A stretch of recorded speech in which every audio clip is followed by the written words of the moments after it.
कह रही है कि जितना हो सकता है दुनिया कह रही है नेक अमल कर लो, कयामत बहुत नजदीक आ गई है। দাব্বাতুল আরদ, জমিন থেকে একটা অদ্ভুত প্রাণী বের হবে যে মানুষের সাথে কথাবার্তা বলবে। এটা হাদিসে আছে, কিন্তু তা আমরা এখন নিঃসন্দেহে 90% মানুষ বিশ্বাস করবে না। এবং যারা একটু বেশি চেতনাধারী তারা বলবে যে মোল্লা মুন্সিদের কথা শোনো, প্রাণী বলে আবার কথা বলবে। কিন্তু হ্যাঁ, এই কথাটাই যদি নাসা বলে, যে হ্যাঁ একটা প্রাণী আছে পৃথিবীর গভীরে, সে অচিরেই বের হবে এবং কথা বলবে, দেখবেন সবাই বিশ্বাস করছে। দেখেন চিন্তাগত শিরকটা দেখেন। যখন আমরা ওইসব মিডিয়া থেকে কোনো কথা আসে আমরা নিশ্চিন্তে নির্দ্বিধায় বিশ্বাস করি। আল্লাহ পাক হাদিসে বলছেন, নবী হাদিসে বলছেন দাব্বাতুল আরদ বের হবে, মানুষের সাথে কথাবার্তা বলবে। মানুষ বিশ্বাস করতে চায় না।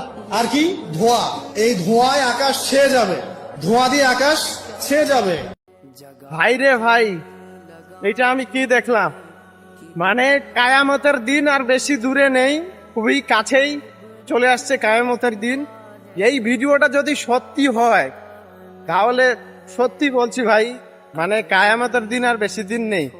কেমন একটা জানোয়ার, সেই জানোয়ার মানে একটা জীব জন্তু, সে কথা বলছে আর মানুষকে এই বার্তাটা দিচ্ছে যে নেক আমল করো।